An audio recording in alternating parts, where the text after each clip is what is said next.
Spiċċajna trattati bħal ħabsin u ħadd ma jgħidlek xejn. Eks Armana raġel li sal-lum għadu qed ikun imġiel jagħmel il-kwarantina f'Lukanda wara li rritorna Malta mill-Eġittu li jinsab fuq il-lista l-ħamra.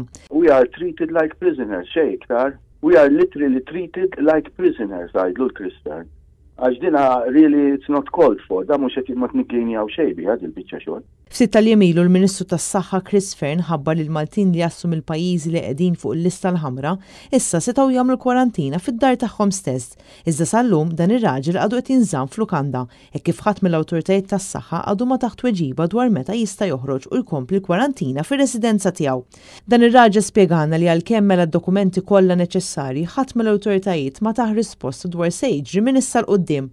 Għar minn hekk dan ir-raġel ilu għal dawn l-aħħar 60 iħallas madwar €150 kuljum meta faċilment se tantbagħat id-dar tiegħu u ma kienx jidħol f'dawn l-ispejjeż kollha, hekk kif sal-lum diġà ħallas madwar €900. Bil-gvern jidher li mhux se jkun qed jagħti kumpens lil dawk il-persuni li kellhom iħallsu sabiex jagħmlu l-kwarantina f'Lukanda. Huwa spjegana kif din is-sitwazzjoni qed tħalli wkoll impatt fuq saħħtu hekk kif ilu 60 imsakkar bejn dawn l-erba' ħitan.